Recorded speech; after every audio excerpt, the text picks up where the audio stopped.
welcome to Let's Talk AppSec. My name is Mark Lambert, Vice President of Products here at Armorcode. I'm joined by Luis Guzman. How are we doing, Luis? Doing excellent, sir. How are you today? I am very good, as always. Okay, so let's talk about prioritization, right? The challenge that we see, especially in the modern DevOps continuous delivery world, or even maybe not continuous, but even hourly or daily, teams just can't keep up, right? The tidal wave of vulnerabilities, findings, and alerts just is overwhelming AppSec development and DevOps professionals. So where do we focus? What do we do? What do we focus on to make sure the team are optimized and productive?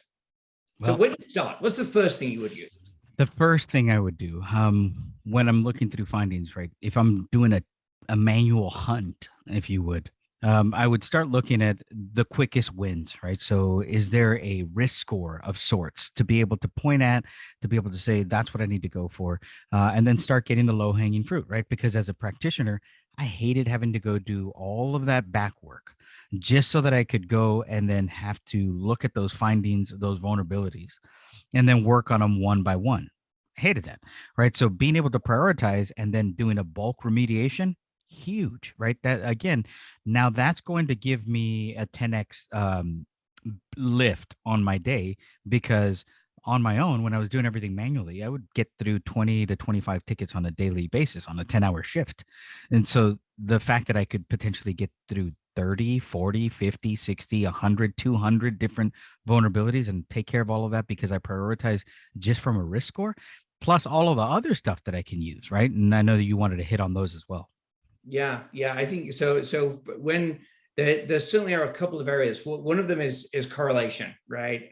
Getting insights so that we can understand for a particular CVE, for example, what findings are correlated with that. Hey, I've got a particular CVE that has a high base score or information from threat intelligence that's telling me that this is a critical CVE to address. And then looking at those findings within those that have been correlated is going to give me an optimized use case. Now, when I look at the finding itself, though, there's a lot of context associated with a particular finding against a specific CVE, right? Mm-hmm. So you've got things like the severity that the tool reports to you. So let's say I get a critical from Snyk, and what does that mean in my world?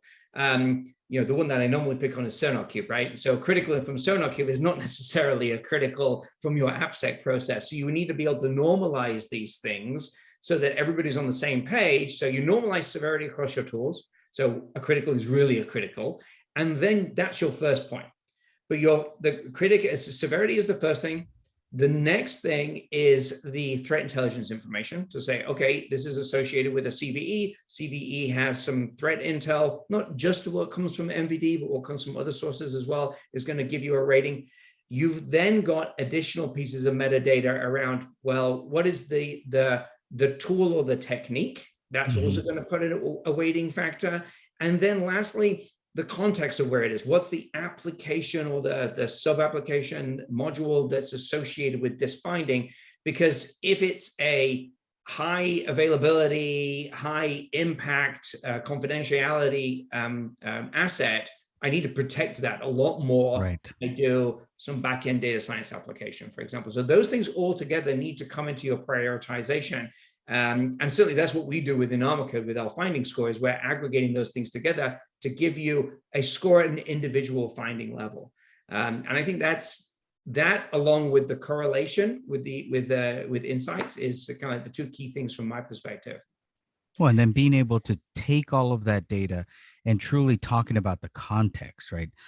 Contextually speaking, if I have an internet-facing asset, whatever that asset is, if it's infrastructure or if it's application, it could be weighted differently just because it's facing out on the internet. If it's behind the DMZ, great. But what if it's not? What if it's completely open and it has to be facing outside because of whatever? Maybe it's a lighthouse box that I'm using for my threat intelligence research. Well, now that particular asset is going to be considered in one of my business critical conversations. I'm going to understand that this is something I need to be watching. So any alerts that come from that particular cluster of devices or that particular IP address, I want to know it's very contextually relevant to me. Yeah. So now you prioritize. And that has to bubble up. It's like, we're talking about prioritizing, findings and vulnerabilities for remediation, but it has to be populated up from a risk score perspective as well. So I know what my organizational, my application, my module level risk, so basically the risk within particular assets and asset groups within my organization, so that I can focus resource alignment as well, right? I know which teams I need to go and coordinate with and say, okay, do you need help? Or do you need more guidance, more mentoring? And that risk is going to align kind of like the macro level activities, and then the focusing on scoring and prioritizing individual findings really kind of like do the more tactical or fine-grained level activities. And that puts us right up against time.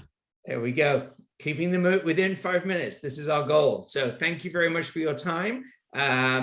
Goodbye from me and goodbye from him. I don't know where the camera is. So thank you very much for your time again. Stay tuned for another Let's Talk AppSec.